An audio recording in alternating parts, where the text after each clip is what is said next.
आपको बता दें, पंजाब से मिल रही है। पंजाब के अमृतसर में भूकंप के झटके महसूस किए गए हैं और इन झटकों की रिएक्टर स्केल पर तीव्रता 4.1 मापी गई है।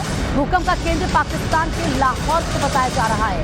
भूकंप जमीन से 120 किलोमीटर नीचे आया था। भूकंप सुबह करीब 3:45 बजे आया है। करीब 30 सेकंड तक धरती हिलती रही है। देखिए, तीसरी बार ऐसा हुआ है जब एक महीने के अंदर भूकंप के झटके हिंदुस्तान में महसूस किए गए हों।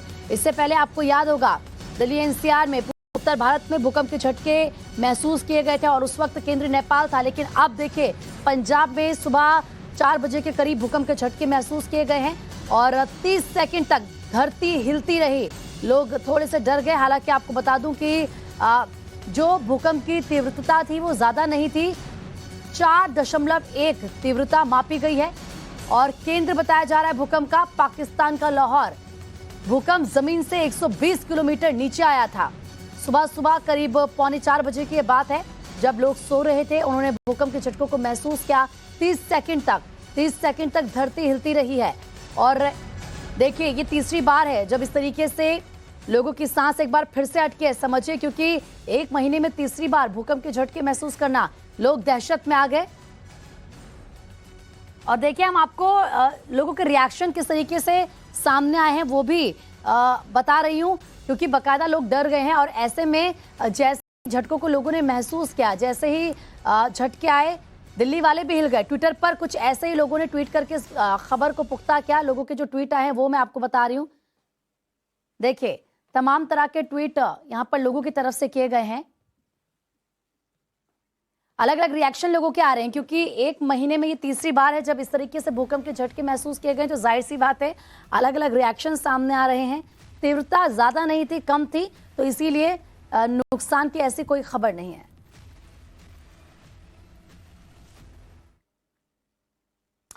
तो देखिए, किस तरीके से दहशत में सिर्फ अमृतसर नहीं बल्कि पिछले कुछ दिनों से जो तस्वीरें लगातार सामने आई है उससे हम देख रहे हैं अलग अलग जगह लोग डर भी रहे हैं, सवाल भी तमाम खड़े हो रहे हैं। लेकिन आपको ये बता दूं कि कल G20 में बहुत बड़ी मीटिंग होने वाली है और उसको लेकर भी मैं आपको अपडेट दूंगी। लेकिन देखिए, जो डर है भूकंप को लेकर वो इस बात का है कि क्या अगला भूकंप पिछले भूकंप से भयानक हो सकता है। हमने इन्हीं सभी सवालों के जवाब खोजने की कोशिश की है। देखिए भूकंप पर हमारी ये खास रिपोर्ट।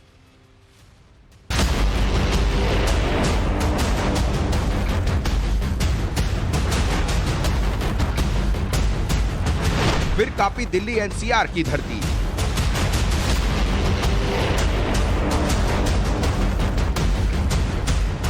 सिर्फ 6 दिन के अंतर पर भूकंप का दूसरा झटका।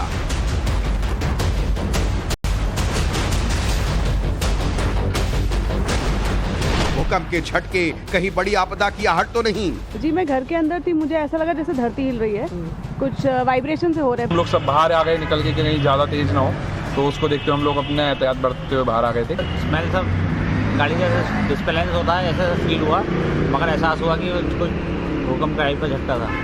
सबसे बड़ा सवाल, अगला भूकंप कब आने वाला है?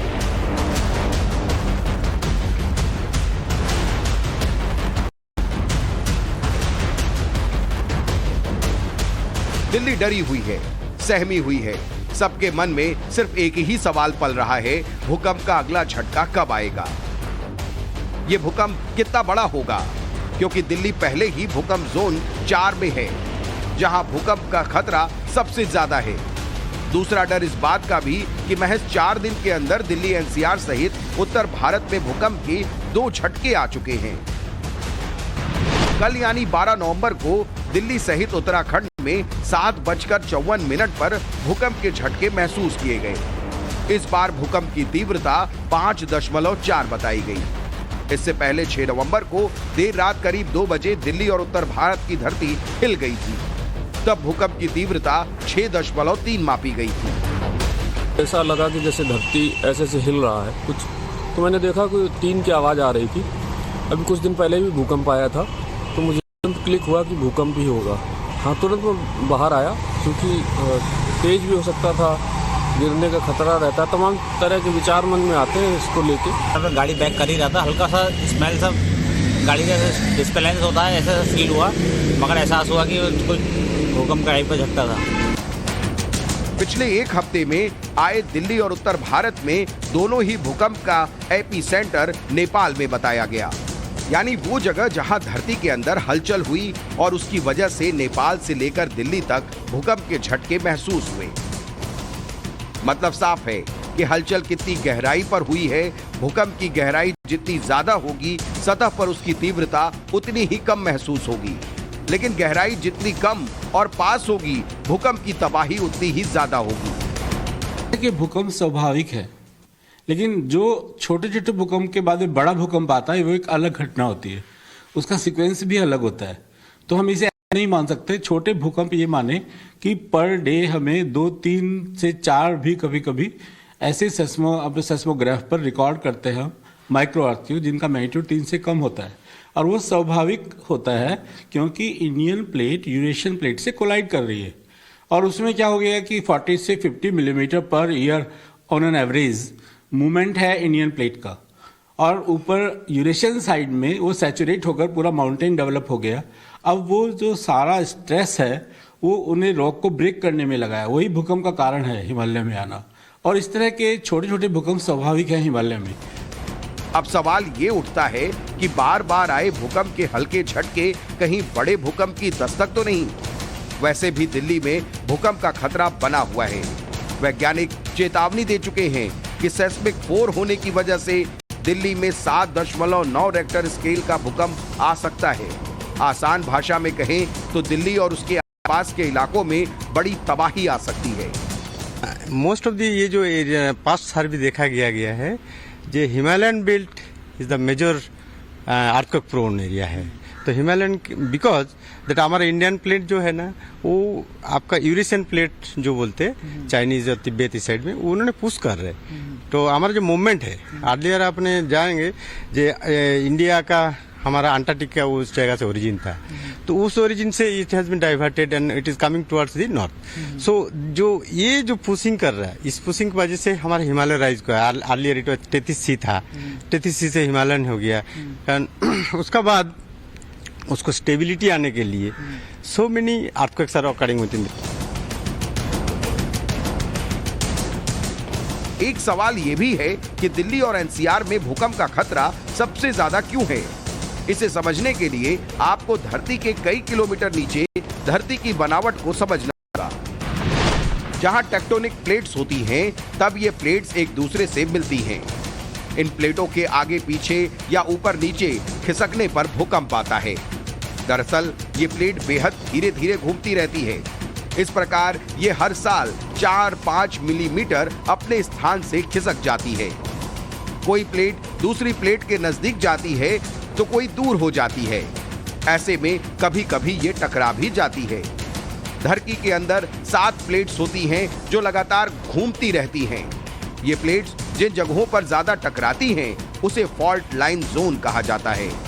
बार बार टकराने से प्लेट्स के कोने मुड़ते हैं, ज्यादा दबाव बनने लगता है तो ये प्लेट्स टूट जाती हैं, जिसके बाद एनर्जी बाहर आती है। इसी के बाद भूकंप आता है। यही वजह है कि भारतीय उपमहाद्वीप में भूकंप के झटके महसूस होते रहे हैं। दिल्ली की तरह कुछ महीने पहले मैक्सिको में भी भूकंप के झटके महसूस किए गए। सितंबर के महीने में 2 दिन के अंदर 2 बड़े भूकंप के झटके महसूस किए गए। 20 सितंबर को आए भूकंप में रेक्टर स्केल पर 7.6, जबकि 22 सितंबर को 6.8 रेक्टर स्केल पर भूकंप आया था। 2 दिन के अंदर आए इस भूकंप ने पूरे मैक्सिको को बुरी तरह डरा दिया। हालांकि प्लेट्स के नीचे छोटे मोटे एडजस्टमेंट होते रहते हैं, इससे कभी कभी झटके महसूस होते हैं।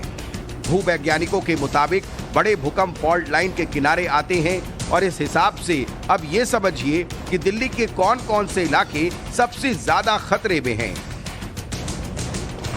दिल्ली में यमुना तट के करीब के इलाके पूर्वी दिल्ली, शाहदरा, मयूर विहार, लक्ष्मी नगर, गुड़गांव, रेवाड़ी, नोएडा के नजदीकी क्षेत्र भूकंप की आशंका वाले इलाकों में शामिल हैं। दिल्ली एनसीआर के नीचे 100 से ज्यादा लंबी और गहरी फॉल्ट्स हैं। इनमें से कुछ दिल्ली हरिद्वार रिज, दिल्ली सरगोधा रिज और ग्रेट बाउंड्री फॉल्ट पर हैं। इनके साथ ही कई सक्रिय फॉल्ट्स भी इनसे जुड़ी हुई हैं। इसलिए ये चेतावनी दी जाती है कि दिल्ली एनसीआर में कभी भी बड़ा भूकंप आ सकता है। लेकिन ये कब आएगा और कितना ताकतवर होगा, ये कह पाना अभी मुश्किल है। Bureau report, Times Now Nav Bharat.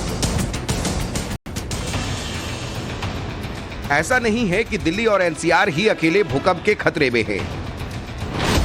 Bharat के 22 राज्य मल्टी डिजास्टर जोन में आते हैं, यानी वो जगह जहां एक से अधिक प्राकृतिक आपदाएं आ सकती हैं या आ चुकी हैं। भारत के 633 जिले प्राकृतिक आपदा के लिहाज से बेहद संवेदनशील हैं। भारत के 59% हिस्से में भूकंप कभी भी आ सकता है। नेपाल में जिस तरह का भूकंप आया, अगर उस तरह का भूकंप दिल्ली, मुंबई या दूसरे किसी महानगर में आ जाए तो फिर क्या होगा? इस सवाल का जवाब भी डरावना है और इससे जुड़े तमाम पहलुओं को समझने से पहले आपके लिए ये जानना जरूरी है कि देश में अलग अलग हिस्सों में भूकंप का कितना खतरा है। भूकंप के खतरे को बताने के लिए देश को 5 जोन्स में बांटा गया है। हम आपको पूरे देश की तस्वीर दिखाते हैं ताकि आप जान जाएं कि भूकंप का खतरा कहां ज्यादा है और कहां कम। आप ये मैप देखकर तय कर सकते हैं कि आपका घर कहां पर है और वहां कितना खतरा है। मैप पे आपको लाल रंग का जो हिस्सा दिखाई दे रहा है वो जोन 5 का इलाका है। यहाँ पर 9 से ऊपर की तीव्रता का भूकंप आ सकता है, यानी यहाँ भूकंप का खतरा सबसे ज्यादा है। इसमें भारत के उत्तर पूर्व राज्यों के साथ साथ जम्मू कश्मीर, हिमाचल प्रदेश, उत्तराखंड, उत्तरी बिहार का इलाका और अंडमान निकोबार द्वीप समूह शामिल हैं।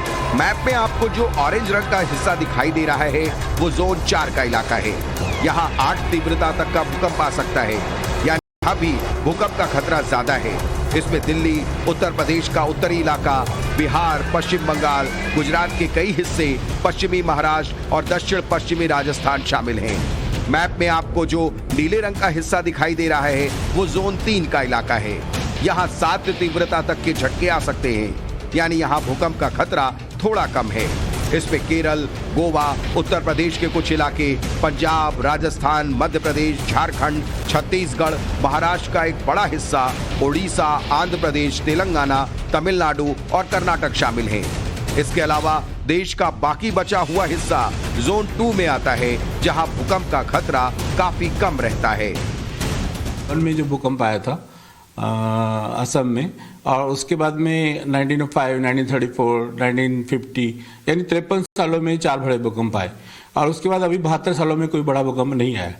तो हम इसे लोग ऐसा मानते हैं कि जैसे कोई बड़ा बम रखा है, कोई भी ब्लास्ट हो सकता है, लेकिन कोई और कारण भी हो सकता है। क्योंकि 53 years for earthquake of magnitude more than 8 magnitude, और उसके बाद में 72 साल और कोई बड़ा भूकंप नहीं, तो ये भी हो सकता है कि एनर्जी हो सकता है कि स्लो अर्थक्वेक्स के रूप में रिलीज हो रही हो। देश की राजधानी दिल्ली हाई रिस्क वाले साइज्मिक जोन 4 के अंदर आती है। अगर रिएक्टर स्केल पर 8 तीव्रता का भूकंप आए तो दिल्ली के 6.5% मकान पूरी तरह ढह जाएंगे, जबकि 85% मकानों को बड़ा नुकसान पहुंचेगा। दिल्ली की ज्यादातर इमारतें भूकंप को नहीं झेल सकती। IIT रुड़की के एक रिसर्च में सामने आया था, अगर 7 की तीव्रता से ज्यादा का भूकंप आया तो दिल्ली में यमुना के आसपास के इलाकों में बहुत ज्यादा नुकसान होगा। भूकंप कभी भी और कहीं भी आ सकता है और भूकंप आने का अनुमान भी नहीं लगाया जा सकता है, लेकिन अचानक भूकंप आने पर अगर हिम्मत और सूझबूझ से काम लिया जाए तो अपनी और दूसरों की जान बचा सकते हैं। हम आपको बताते हैं कि भूकंप आए तो क्या करना चाहिए। ऐसी स्थिति में आपको फौरन घर, दफ्तर या स्कूल से निकलकर खुले मैदान की तरफ भागना चाहिए। बाहर जाने के लिए लिफ्ट की बजाय सीढ़ियों का इस्तेमाल करें। बाहर जाना संभव न हो तो टेबल, बेड या किसी डेस्क जैसे मजबूत फर्नीचर के नीचे घुस जाएं। कोई मजबूत चीज न हो तो दीवार से सट कर खड़े हो जाएं और अपने सिर को किसी मजबूत चीज से ढक लें। अगर आप मलबे के ढेर में दब गए हैं तो माचिस भी न जलाएं, न तो हिलें और न ही किसी चीज को धक्का दें। मलबे में दबे होने की स्थिति में किसी पाइप या दीवार पर धीरे धीरे थपथपाएं ताकि राहत कर्मी आपको ढूंढ सकें।